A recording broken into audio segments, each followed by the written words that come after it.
Chers amis, bonjour. Cette semaine, c'est le Shabbat Pinchas. Pinchas ben El-Hazar ben Aaron à Kohen. Pinchas, fils d'El-Hazar, fils d'Aaron, donc Pinchas est lui-même le petit-fils d'Aaron, le grand prêtre de la communauté d'Israël depuis la sortie d'Égypte jusqu'à l'entrée en Eretz Israël. Cet homme est décrit dans le début de notre paracha par un compliment et une bénédiction que Dieu lui accorde. Le texte dit exactement ceci: Lachen emor, hineni noten lo et biriti shalom. Voilà, j'informe tout le monde que mon alliance est accordée à Pinchas, et quelle est cette alliance? C'est l'alliance de paix, shalom. Quand on sait l'importance que revêt la paix pour le peuple juif, pour Akadosh Baruch Hu, qui nous enseigne que, à travers un texte, Oseh Shalom ou Boré et Takol, Dieu a créé tout, et il a créé aussi la paix. De là, nous voyons que la paix équivaut à tout. S'il y a la paix, il y a tout. S'il n'y a pas de paix, il n'y a rien. Ainsi, pour prendre un exemple, deux personnes, deux voisins, s'ils ne vivent pas en paix, ils seront malheureux, quelle que soit par ailleurs leur vie personnelle. Un couple, si la paix ne règne pas, shalom bayit, dans la maison, quelle que soit leur situation, ils peuvent ne manquer de rien, être au courant de tout, être apparemment des gens extraordinaires, mais s'il n'y a pas la paix entre eux, il n'y a rien. Donc, le cadeau de la paix qui est fait à Pinchas est un cadeau extraordinaire, et bien sûr se pose la question de savoir, mais qu'est-ce qu'a fait Pinchas pour mériter cet attribut de paix que Akadosh Baruch Hu lui déclare dans notre paracha? Pour le comprendre, il faut se référer quelques lignes plus haut à la fin de la paracha précédente qui nous relate un épisode douloureux de la vie du peuple juif dans sa marche vers Eretz Israël. Le peuple juif, nous dit la Torah, Vayeshav Israël Bashittim. Le peuple juif s'est installé dans un lieu dit Shittim. C'est un nom de village, de ville, mais ce nom n'est pas choisi au hasard, n'est pas dû au hasard. Shittim, c'est aussi les folies. Israël s'est installé dans les folies. Milachon, à partir d'une racine, shtut, la folie. Le peuple juif s'est installé dans la folie. Et quelle est cette folie? Immédiatement, le texte nous dit « Vayach el ha'am liznot el benot Moav ».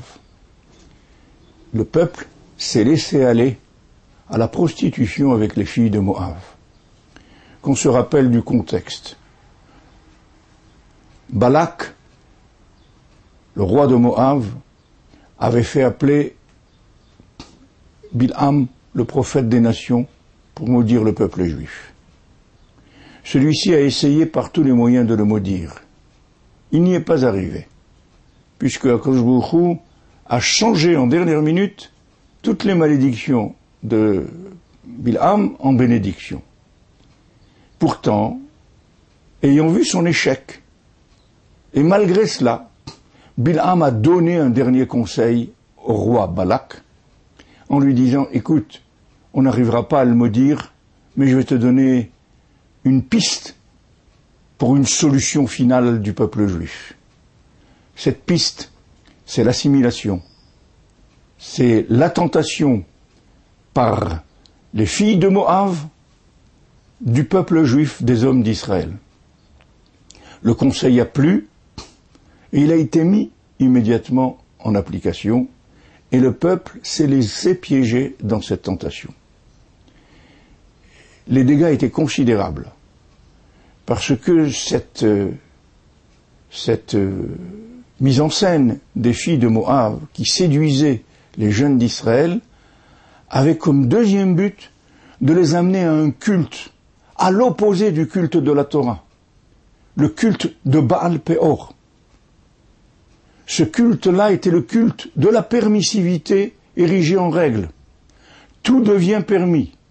Toutes les perversions qu'un homme puisse imaginer, qu'une société puisse mettre en œuvre, C'était ça la philosophie de Baal Peor.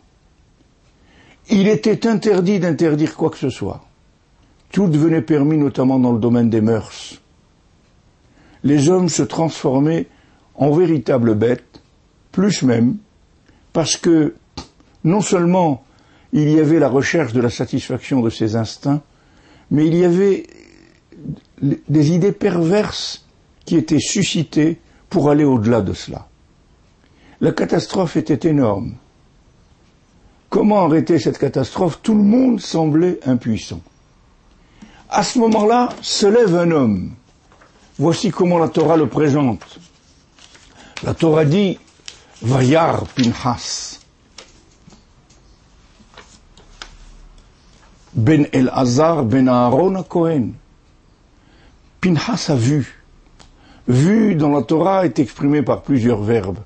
Le verbe ra'a, voir, dans ce contexte, signifie que Pinchas a compris très très très très loin jusqu'où cette situation pourrait mener. C'était quasiment la perte du peuple juif, qui, si on ne peut le vaincre par la guerre, peut être vaincu avec ce genre de procédé. Pinchas a compris tout cela.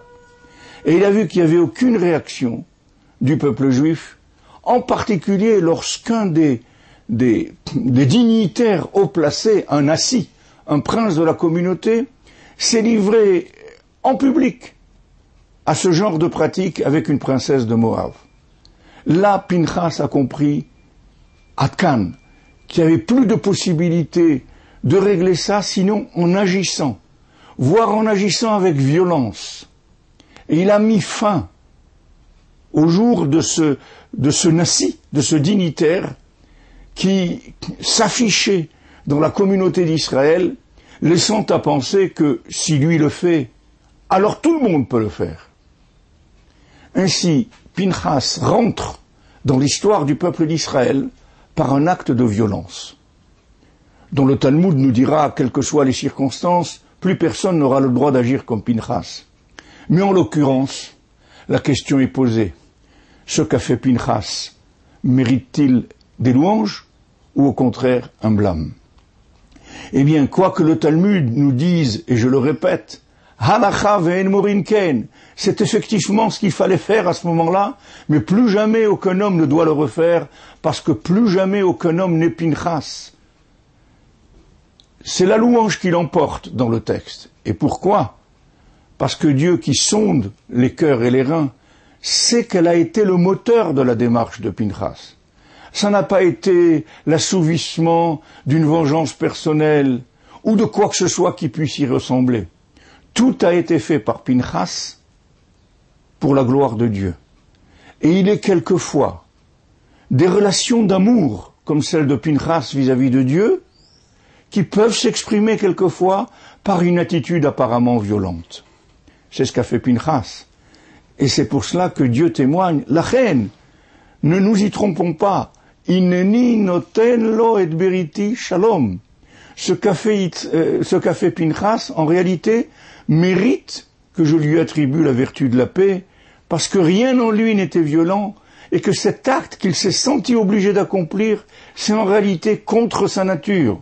N'est-il pas le petit-fils de Aaron, le grand prêtre, à propos duquel on nous enseigne Ohev Shalom, Verodev Shalom, Ohev et Abriot, un homme qui aimait la paix, qui la poursuivait, qui aimait les créatures, mais Karvan la Torah, qui faisait tout pour les ramener dans le giron de la Torah. Eh bien, ce petit-fils est le digne descendant de son grand-père. Et que ce n'est pas parce que il a utilisé un procédé qui apparemment pourrait nous faire penser qu'il n'appartient pas à cette famille du Shalom qu'il faille le croire. En réalité, Pinchas est le plus grand homme de paix, en tout cas un des plus grands hommes de paix qu'ait connu le peuple juif.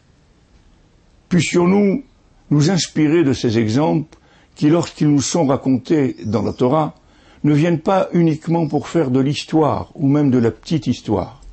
Ils viennent édifier chaque juif. Parce que pour nous, juifs, nos références sont celles de la Torah. Elles ne sauraient se trouver nulle part ailleurs. Alors nous souhaitons que des hommes de paix tels que Pinchas se multiplient en Israël. Yirbouk motam be Israël. Je vous souhaite Shabbat Shalom Muvarach.